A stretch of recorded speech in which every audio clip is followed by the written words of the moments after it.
जी अस्सलाम वालेकुम everyone. So today we are going to discuss chapter 3 के डी त्रिपाठी का और फैक्टर्स अफेक्टिंग बायो अवेलेबिलिटी। ये आपका टीयूएस में है, फैक्टर्स अफेक्टिंग बायो अवेलेबिलिटी।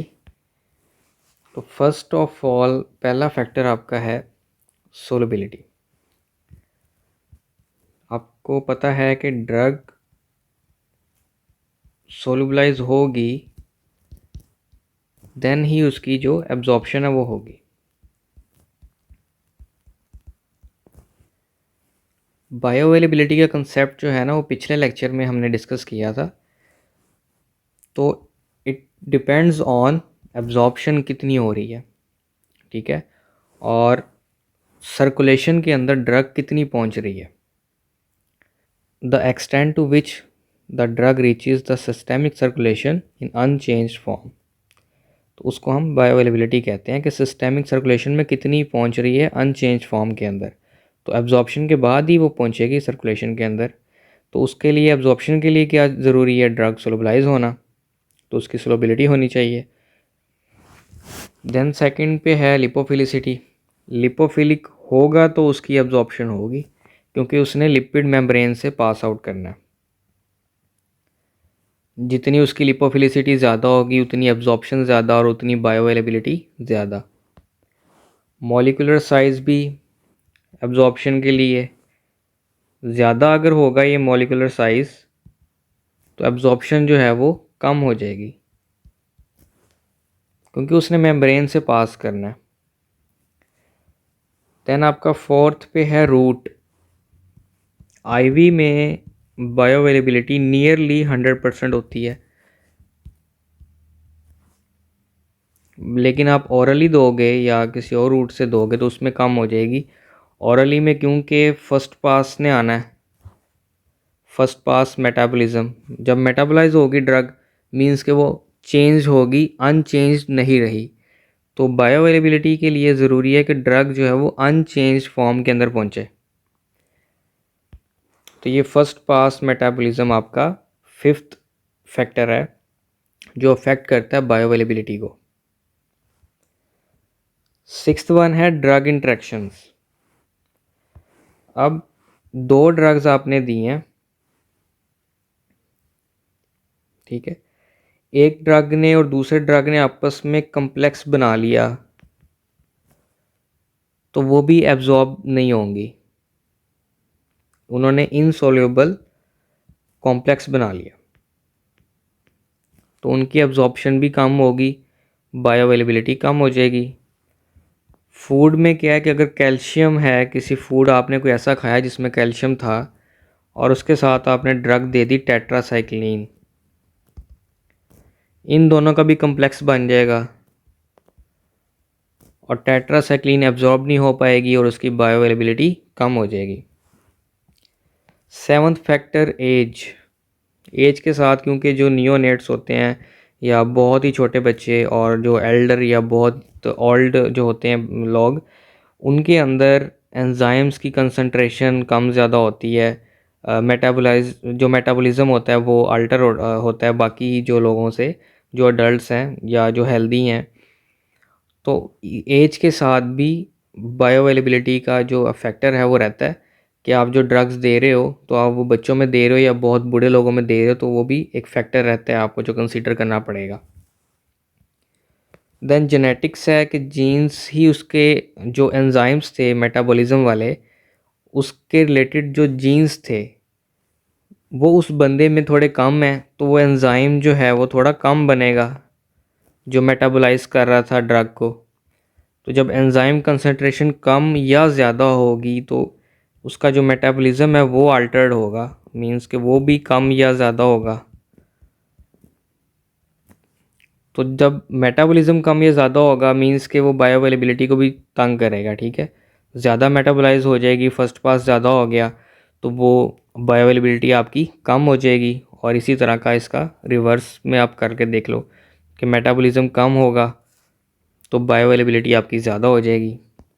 तो ये कुछ 8 फैक्टर्स थे जो अफेक्ट करते हैं बायो अवेलेबिलिटी को। आज का चैप्टर स्टार्ट करते हैं, चैप्टर 3 जिसमें हम पढ़ेंगे एक्सक्रीशन एंड मेटाबॉलिज्म। जो फार्माकोकाइनेटिक्स के हमारे ADME में M और E रहते थे, ठीक है, वो आज हम क्लियर करेंगे। फर्स्ट ऑफ ऑल देखते हैं बायो ट्रांसफॉर्मेशन को।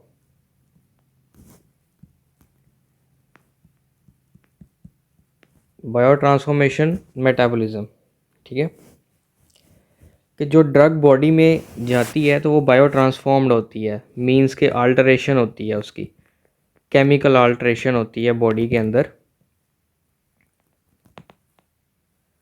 ड्रग की। उसको हम कहते हैं कि इसका ये मेटाबोलाइज हो गई है। अब मेटाबोलाइज होती है ड्रग या उसकी जो केमिकल अल्टरेशन होती है उससे अफेक्ट क्या आता है? ड्रग या तो इनएक्टिव हो जाएगी, अगर एक्टिव ड्रग थी आपकी पहले तो मेटाबोलाइज होने के बाद इनएक्टिव हो जाएगी। सेकंड केस क्या है कि अगर आपने ड्रग ही इनएक्टिव दी थी तो वो मेटाबोलाइज होने के बाद एक्टिव हो जाएगी। थर्ड केस ये है कि आपने एक्टिव ड्रग दी थी, मेटाबोलाइज होने के बाद जो उसके मेटाबोलाइट्स बने वो भी एक्टिव थे। तो ये तीन तरह के इफेक्ट्स आ सकते हैं आफ्टर मेटाबॉलिज्म। अब दो तरह के एंजाइम्स रिस्पॉन्सिबल होते हैं फॉर मेटाबॉलिज्म। एक पहला है माइक्रोसोमल एंजाइम्स, ये स्मूथ एंडोप्लाज्मिक रेटिकुलम पे होते हैं, और दूसरे नॉन माइक्रोसोमल एंजाइम्स,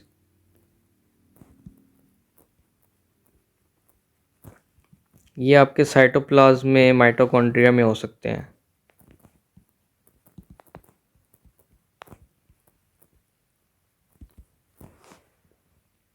ये दो तरह के एंजाइम्स जो हैं वो रिस्पॉन्सिबल हैं फॉर मेटाबॉलिज्म। जो कॉमनली एंजाइम्स, जो मेनली एंजाइम्स जो यूज़ होते हैं मेटाबॉलिज्म के अंदर, वो माइक्रोसोमल एंजाइम्स हैं, और जो सिस्टम ऑफ एंजाइम्स यूज़ होता है वो है साइटोक्रोम, उसको हम ये कहते हैं साइटोक्रोम P450।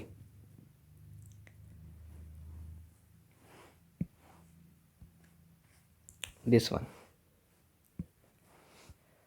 अब रिएक्शंस किस तरह के, रिएक्शंस कौन से टाइप्स के होते हैं? ठीक है, दो तरह के फेजेस होते हैं या दो तरह के रिएक्शंस होते हैं जो ब्रॉडर टाइप्स हैं। ठीक है, दो तरह के फेजेस हैं, फेज़ वन, इनको फेज़ वन रिएक्शंस भी कहते हैं, या फिर इनका नाम है नॉन सिंथेटिक रिएक्शंस।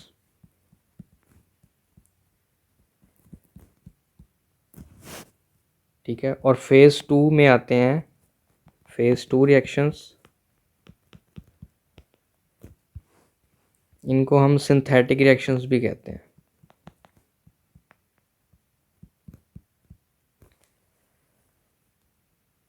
सिंथेसिस के लिए ज़रूरी है कि 1+1 मीन्स कोई चीज़ आपस में किसी दूसरे के साथ मिल रही है तो वो सिंथेसाइज हो रही है, तो हम उसको उस लिहाज से इन रिएक्शंस को सिंथेटिक रिएक्शंस कहते हैं कि इसमें कोई और जो मॉलिक्यूल है वो साथ ड्रग के मिलता है। नॉन सिंथेटिक में क्या कि ड्रग ही अल्टर हो रही है, जो ड्रग का मॉलिक्यूल है बस वही अल्टर्ड हो रहा है, उसमें कोई जो फंक्शनल ग्रुप है उसी को चेंज किया जा रहा है। फंक्शनल ग्रुप को थोड़ा बहुत चेंज करके, एलिमिनेट करके, या थोड़ा उसकी उसमें कोई चीज़ ऐडअप करके फंक्शनल ग्रुप लेवल के ऊपर हम ड्रग को मेटाबोलाइज कर रहे हैं, उसको लिपिड सोलेबल से वाटर सोलेबल बना रहे हैं ताकि वो जल्दी से बॉडी से बाहर निकल सके, एक्सक्रीट आउट हो सके। फेज़ वन रिएक्शंस का काम क्या है कि लिपोफिलिक जो ड्रग थी उसको थोड़ा हाइड्रोफिलिक करना ताकि वो बॉडी से एक्सक्रीट आउट हो जाए। अब फेज़ वन रिएक्शंस जो होते हैं उनमें ऑक्सीडेशन होती है, मींस के एडिशन ऑफ ऑक्सीजन ऐड कर दी, ठीक है। रिडक्शन, हाइड्रोजन ऐड कर दिया। हाइड्रोलिसिस, वाटर का मॉलिक्यूल ऐड करके उसकी ब्रेकडाउन कर दी ड्रग की।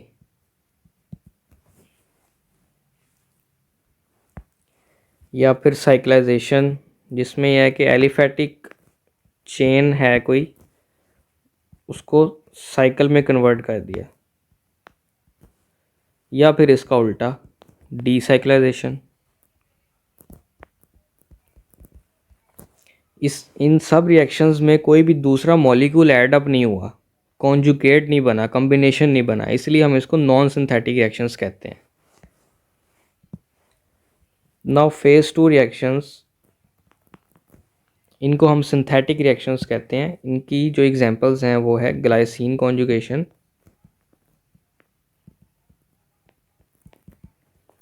ग्लाइसिन जो अमाइनो एसिड है वो जाके ड्रग के साथ बाइंड करता है और ड्रग को इनएक्टिव करता है, या ड्रग को जो है वो वाटर सोल्यूबल बनाता है ताकि वो एक्सक्रीट आउट हो जाए बॉडी से। या ग्लूक्रोनाइड कॉन्जुगेशन, जिसमें ग्लूक्रोनिक एसिड लगता है, जाके कॉन्जुगेट होता है ड्रग के साथ।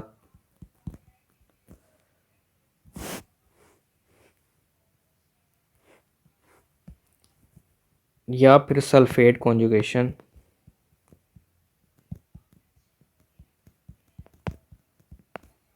इसमें सल्फेट ग्रुप कंबाइन करता है ड्रग के साथ। उसके बाद है एसिटाइलेशन, एसिटाइल ग्रुप जो है वो कॉन्जुगेट करता है ड्रग के साथ एसिटाइलेशन के अंदर।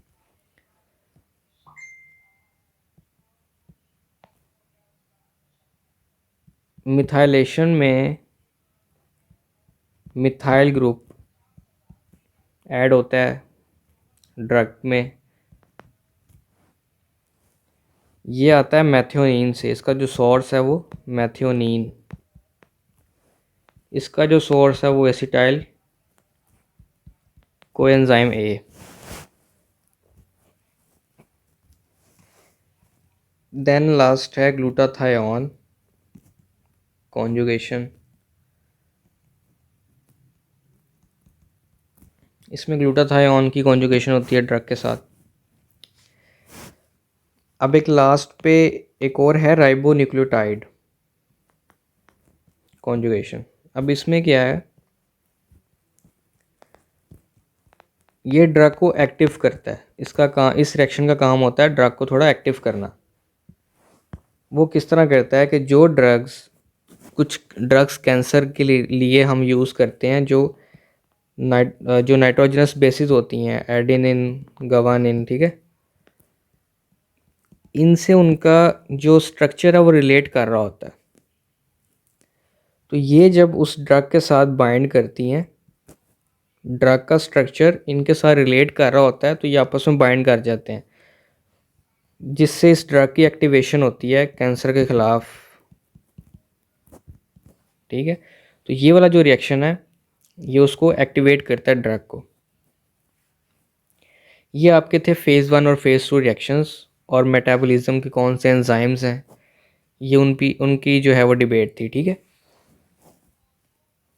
ये आपके थे मेटाबॉलिज्म के रिएक्शंस फेज़ 1 और फेज़ 2। अब इसमें दो कंसेप्ट्स हमारे मेटाबॉलिज्म के और हमने डिस्कस करने हैं। उसमें फर्स्ट वन कौन सा है, मेटाबॉलिज्म इनहिबिशन। अगर दो ड्रग्स हम दे रहे हैं, एडमिनिस्टर करते हैं, दोनों सेम साइट के ऊपर बाइंड करती हैं एंजाइम्स के साथ, ठीक है, तो उसमें से एक बाइंड कर जाएगी, दूसरी डिस्प्लेस ऑफ हो जाएगी, जिसकी एफिनिटी ज़्यादा होगी वो बाइंड कर जाएगी और दूसरी बाइंड नहीं करेगी। तो इट मीन्स कि एक ड्रग ने इनहिबिट कर दिया दूसरी ड्रग का मेटाबॉलिज्म।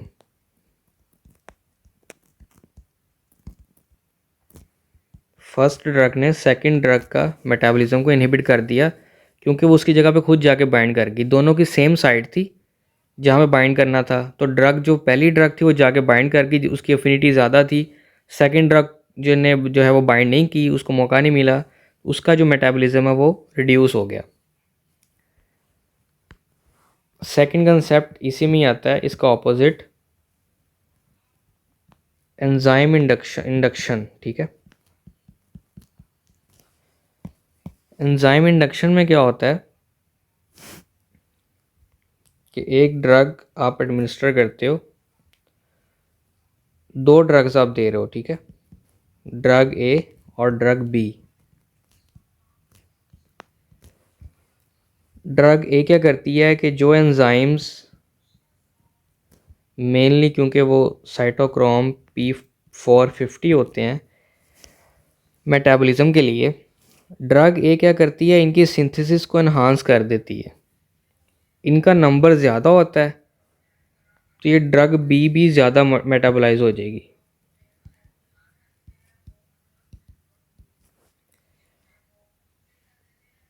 और ड्रग ए भी ज़्यादा मेटाबोलाइज हो जाएगी।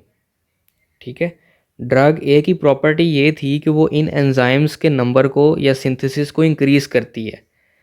तो जब एंजाइम्स का नंबर बढ़ा, उसने ड्रग ए को भी मेटाबोलाइज किया और ड्रग बी को भी मेटाबोलाइज किया, ज़्यादा मेटाबोलाइज किया, क्योंकि उसने ड्रग ए की प्रॉपर्टी थी एंजाइम्स का नंबर को इंक्रीज़ करना।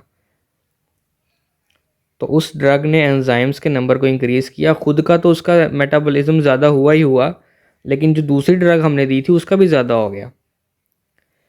तो ये है एंजाइम इंडक्शन, जिसमें इंड्यूस किया जाता है, एंजाइम्स की सिंथेसिस को इंक्रीज़ कर दिया जाता है। कोई एक ड्रग जो है वो इंक्रीज़ कर देती है, जिससे दूसरी ड्रग पे भी इफ़ेक्ट आता है और उसके खुद के मेटाबॉलिज्म पे भी इफ़ेक्ट आता है। This is all about metabolism. अब हम एक्सक्रीशन को डिस्कस कर लेते हैं। Excretion simply exit out of the body.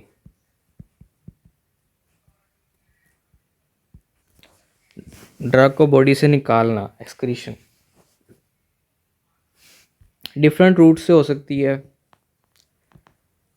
Urine, faces, ठीक है, सलाइवा से, स्वेट से, मिल्क से,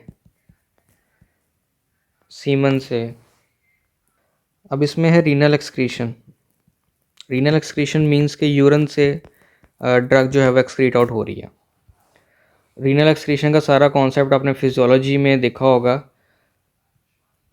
ठीक है, किडनी के थ्रू जो एक्सक्रीशन हो रही है in the formation of urine, drug निकलती है, तो उसको हम रीनल एक्सक्रीशन कह रहे होते हैं। डिपेंड करता है GFR, ग्लोमेरुलर फिल्ट्रेशन रेट क्या है, ठीक है, जो आपकी ट्यूबुलर रीअब्जॉर्प्शन है या ट्यूबुलर सिक्रीशन है, उस पर डिपेंड कर रहा होता है। तो ये सारे जो कंसेप्ट्स हैं ये आप फिजियोलॉजी में पढ़ के आए हुए हैं, तो इसको यहाँ पे बस आपने रिवाइज कर लेना है अपनी बुक से। और एक चीज़ यहाँ पे समझनी है, जो एक्स्ट्रा नॉलेज है थोड़ा सा आपके लिए, वो ये है कि कुछ ड्रग्स ऐसी भी होती हैं जो मेटाबोलाइज नहीं होती।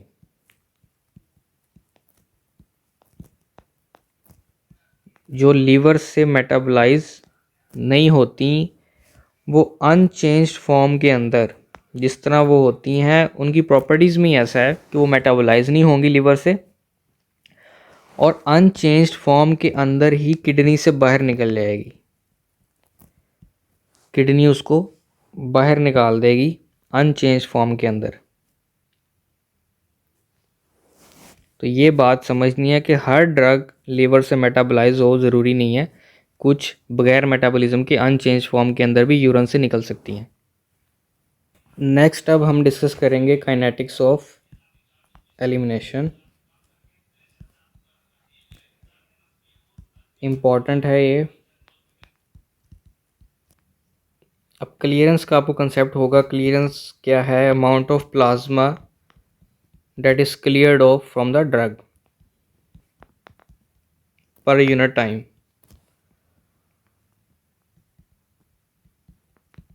that is cleared of drug। अच्छा, अब क्लियरेंस का फॉर्मूला क्या है?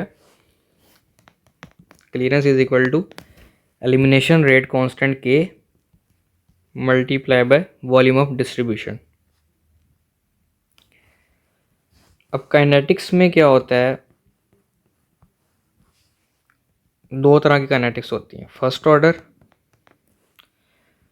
मीन्स के जितनी आप डोज बढ़ाओगे क्लियरेंस भी बढ़ेगी। ज़ीरो ऑर्डर काइनेटिक्स में क्या होता है, डोज बढ़ाओगे क्लियरेंस कम होगी। अब ऐसा क्यों होता है फर्स्ट ऑर्डर या ज़ीरो ऑर्डर में कि आपके जो क्लियरेंस होती है वो डिपेंड करती है एलिमिनेशन रेट कांस्टेंट के ऊपर, और एलिमिनेशन जो है वो एंजाइम्स पे डिपेंड होती है। ठीक है, जो उसको मेटाबोलाइज कर रहे हैं, क्लियर कर रहे हैं। अब एंजाइम्स जो हैं वो लेट्स सपोज 50 mg को क्लियर करते हैं, डोज मैंने दी 100 mg, 50 mg क्लियर कर दी, 50 mg रिमेनिंग आ गई, 50% क्लियरेंस निकल आई। अब अगर मैं यहाँ पे 200 mg देता हूँ, एंजाइम्स की कैपेसिटी कितनी है 50 mg की, उन्होंने 50 mg ही निकाला, लेकिन एक्चुअल में कितनी बच गई 150। तो जब इसकी आप परसेंटेज निकालोगे वो 50% से कम आएगी, 50% नहीं आएगी। तो इट मीन्स क्लियरेंस कम हुई। ये केस है ज़ीरो ऑर्डर का, कि आपके जो एंजाइम्स की कैपेसिटी है उससे ज़्यादा में आप डोज दे रहे हो, तो जितनी ज़्यादा डोज देते रहोगे क्लियरेंस कम होती रहेगी। अब फर्स्ट ऑर्डर के केस में क्या होता है, एंजाइम्स हैं उनकी एक कैपेसिटी है कि यार 50% ड्रग को वो क्लियर कर देंगे। ठीक है, डोज आपने 100 mg दी, 50 mg उन्होंने माइनस कर दी एंजाइम्स ने। ठीक है, क्लियर कर दी, जो प्लाज्मा से ड्रग क्लियर होगी 50 mg पीछे रहेगी, 50 निकाल दी। ठीक है, कैपेसिटी पड़ी है, एंजाइम सैचुरेट नहीं हुए, उनकी पॉसिबिलिटी है कि वो जितनी डोज है उसको निकाल सकते हैं, उसका आधा निकाल सकते हैं। ठीक है, आपने डोज को डबल किया 200 mg की, उन्होंने 100 mg निकाल दी। ठीक है, इट मीन्स कि आप जितनी डोज बढ़ाते जाओगे क्लियरेंस उतनी बढ़ती जा रही है, क्योंकि एंजाइम सैचुरेट नहीं हुए, उनकी कैपेसिटी पड़ी हुई है, बची हुई है कैपेसिटी, वो इजीली उसको निकाल रहे हैं। जिस तरह आपने डोज को 100 से 200 किया, मीन्स कि डोज डबल की, क्लियरेंस 50 से 100 मीन्स क्लियरेंस भी डबल होगी। तो ये ज़ीरो फर्स्ट ऑर्डर कैनेटिक्स में होता है। और ज़ीरो ऑर्डर काइनेटिक्स में क्या होता है कि जितनी मर्जी आप डोज बढ़ाते रहो क्लियरेंस कम होती रहेगी, क्योंकि कैपेसिटी एंजाइम्स की फुल हो चुकी हुई है, वो फुली तौर पे सैचुरेट हो चुके हुए हैं। लेकिन फर्स्ट ऑर्डर काइनेटिक्स में जितनी आप डोज बढ़ाओगे क्लियरेंस भी बढ़ती रहेगी। अब नेक्स्ट एक कॉन्सेप्ट है half life. Half life means कि इनिशियल कंसंट्रेशन आपने जितनी दी, वो टाइम जिसमें इनिशियल कंसंट्रेशन का 50% बॉडी में रह जाए।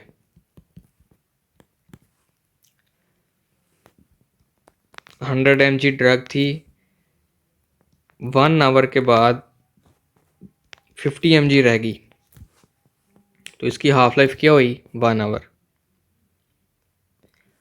हर 1 आवर के बाद ये आधी हो जाएगी 50 से 25, तो ये उसकी एक हाफ लाइफ है।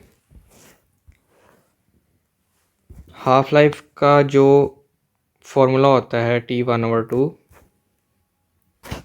Natural log 2/K। Natural log 2/K, natural log की 0.693 वैल्यू होती है, नीचे K, ये आपका फॉर्मूला है हाफ लाइफ का। अब जिस आपने पढ़ा था क्लियरेंस किसके इक्वल होती है, K multiply by volume distribution, तो ये K आप यहाँ से भी ले सकते हो, क्लियरेंस ओवर वॉल्यूम डिस्ट्रीब्यूशन, जिसको आप यहाँ पे पुट कर सकते हो। So this is half life. अब हाफ लाइफ में एक कॉन्सेप्ट है, जो हाफ लाइफ अगर हम फर्स्ट ऑर्डर और ज़ीरो ऑर्डर को हाफ लाइफ की फॉर्म के अंदर देखना चाहें तो फर्स्ट ऑर्डर में क्या होता है, बिकॉज कि आपके जो भी एंजाइम्स हैं, ट्रांसपोर्टर्स हैं, जो भी क्लियरेंस के, एक्सक्रीशन के और डिफरेंट मैकेनिज्म्स में चीज़ें इन्वॉल्व हैं, वो सैचुरेट नहीं है। ठीक, उनकी सैचुरेशन नहीं हुई अभी, उनकी कैपेसिटी अवेलेबल है। तो जितनी आप जो डोज़ है वो बढ़ाओगे, मींस के डोज़ 100 mg मैंने दी थी, आफ्टर 1 आवर अगर उस ड्रग की हाफ लाइफ 1 आवर, मैं ये अज्यूम कर रहा हूँ कि उस ड्रग की हाफ लाइफ 1 आवर है, ठीक है। तो डोज 100 mg थी, आफ्टर 1 आवर वो 50 mg रहेगी। डोज 200 mg थी, 1 आवर के बाद वो 100 mg रहेगी। मींस हाफ लाइफ का मतलब, जिस तरह आपको पता है कि सैचुरेशन तो नहीं है फ़िलहाल, ठीक है, और हाफ लाइफ क्या होती है कि ड्रग की इनिशियल कंसनट्रेशन का 50%। तो ये 100 mg थी, यहाँ 50% 1 घंटे में ख़त्म हो गया। 200 mg दी, डोज बढ़ाई, तब भी क्या है 50% 1 घंटे में ही ख़त्म हो रहा है। तो जब फर्स्ट ऑर्डर काइनेटिक्स होगी, सैचुरेशन नहीं होगी, तो हाफ लाइफ रिमेन्स कांस्टेंट।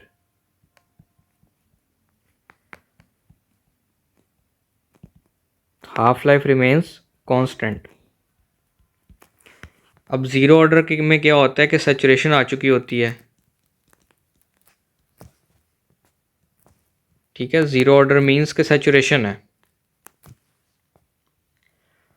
अब अगर डोज बढ़ाते हैं तो हाफ लाइफ बढ़ जाएगी। वो किस तरह बढ़ेगी, देखें।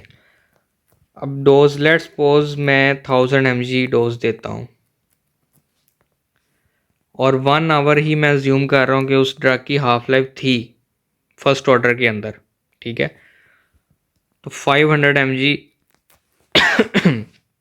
सॉरी, 500 mg जो है वो पहले घंटे में निकल गई, मीन्स के 50% 1 आवर के बाद चलेगी। हाफ लाइफ 1 आवर थी, 50% इनिशियल कंसनट्रेशन का रिमूव हो गया, 500 mg रिमेनिंग है, ठीक है। अब यही इसकी कैपेसिटी भी यही थी 500 mg तक। अब मैंने 2000 mg दे दिया, डोज बढ़ा दी, कैपेसिटी कितनी थी 500 mg, पूरी यूटिलाइज हो गई। 1 घंटे बाद अब 25% ही होगा ड्रग का निकलेगा,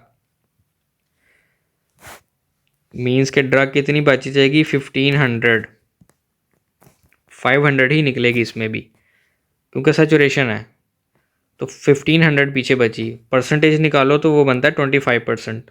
तो 25% तो हाफ लाइफ नहीं होती, हाफ लाइफ होती है 50%। तो 50% के लिए मीन्स के 2000 mg को 1000 में होने के लिए, 1000 mg के अंदर कन्वर्ट होने के लिए 2 घंटे लगेंगे। तो डोज बढ़ाई, हाफ लाइफ भी बढ़ गई। ये होता है सैचुरेशन के केस के अंदर, मीन्स के ज़ीरो ऑर्डर के केस के अंदर हाफ लाइफ बढ़ जाती है। हाफ लाइफ से आगे एक कॉन्सेप्ट आता है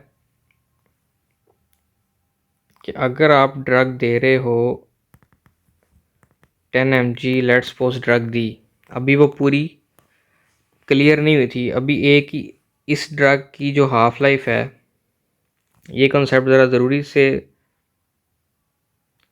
ये कंसेप्ट आपने अच्छे से समझना है, ठीक है। ड्रग का हाफ लाइफ जो ड्रग की है वो है 1 आवर। इनिशियल मैंने 10 mg दे रहा हूँ डोज, 1 घंटा गुजरा है, मैंने 10 mg और दे दी, ठीक है। मीन्स कि 1 घंटा गुजरने के बाद यहाँ पे 5 mg थी, 10 mg मैंने और दे दी, 15 होगी। फिर 15, फिर 1 घंटा गुजरा, 15 का हाफ 7.5, फिर मैंने एक 10 mg की डोज और दे दी, ठीक है, 17.5 होगी। फिर 1 घंटा गुजरा, 17.5 का हाफ, ठीक है।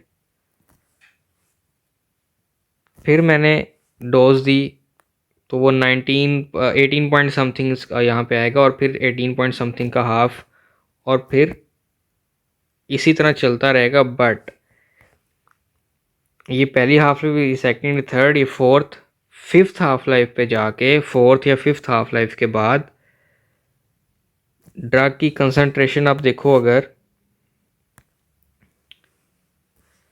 तो यहाँ से उठी है, ठीक है, यहाँ से उठ के ऊपर जाती गई, ऊपर जाती गई, बट यहाँ पे आकर स्टिल हो गई, ठीक है। यहाँ से यहाँ पे आके एक रेंज, एक फ्लक्चुएशन उसमें नहीं आई। अब जो फ्लक्चुएशंस हैं वो स्ट्रेट हो गई हैं, मींस के एक पैरेलल लाइन में चले गई हैं। तो इसको हम, इस स्टेट को हम कहते हैं स्टेडी स्टेट, कि ड्रग की कंसंट्रेशन एक स्टेडी रेंज के अंदर ही है। अब पहले तो वो बढ़ती रही थी ना, बाद में वो स्टेडी होगी, स्टेडी स्टेट इसको हम कहते हैं, या फिर आप इसको प्लेट्यू प्रिंसिपल भी कह सकते हो, बट कॉमनली ये स्टेडी स्टेट के नाम से स्टेट जो है वो जानी जाती है, ठीक है। इस स्टेट को मेंटेन करने के लिए आप, कि अब ये स्टेट तो आ गई आपके पास, ये 4 to 5 हाफ लाइफ्स के बाद आपके पास स्टेडी स्टेट आती है। स्टेडी स्टेट आ गई, अब यहाँ पे आप इस स्टेडी स्टेट को मेंटेन करोगे, क्योंकि स्टेडी स्टेट पे आपका जो आपका रिस्पॉन्स होता है, इफेक्ट होता है ड्रग का, वो बड़ा अच्छा और मैक्सिमम आ रहा होता है। तो इस स्टेट को आपने मेंटेन करना होता है, वो उसके लिए जो आप डोजेज फिर आप देते रहते हो उसको हम कहते हो मेंटेनेंस डोज। और एक डोज होती है लोडिंग डोज। लोडिंग डोज जो होती है ना, वो आप एक दे सकते हो लार्ज अमाउंट में, या थोड़ी थोड़ी करके दे सकते हो, बट इसमें आपने उनको रिपीट करना होता है डोजेस को, रिपीटेड डोजेस क्विकली, या फिर एक ही आप सिंगल डोज दे दो। किस काम के लिए? एक टारगेट प्लाज्मा कंसंट्रेशन को अचीव करने के लिए, तो वो लोडिंग डोज होती है। लोडिंग डोज अगर आपने निकालनी हो ना, कि मैं इसको कितनी लोडिंग डोज दूं, तो उसका फॉर्मूला होता है कि कितनी आप टारगेट कंसंट्रेशन चाहते हो, multiply by volume of distribution, और आपके उस ड्रग की बायो अवेलेबिलिटी क्या है, एफ मीन्स बायो अवेलेबिलिटी, कि उसकी बायो अवेलेबिलिटी क्या है। तो जब ये आप फार्मूला में पुट करते हो तो आपको एक लोडिंग डोज मिल जाती है, कि आप इतनी डोज दोगे तो आपकी जो टारगेट कंसंट्रेशन है वो अचीव हो जाएगी। ये कुछ कॉन्सेप्ट्स थे आपके एक्सक्रीशन के, मेटाबॉलिज्म के, और जो हाफ लाइफ और क्लियरेंस हमने पढ़ा है थर्ड चैप्टर KD त्रिपाठी से। तो ये आप लोग भी अब इसको पढ़िएगा, और इसमें कोई क्वेश्चन हो तो आप लोग पूछ सकते हैं। बाकी इसके अलावा जो है वो इंशाल्लाह हम नेक्स्ट लेक्चर में डिस्कस करेंगे।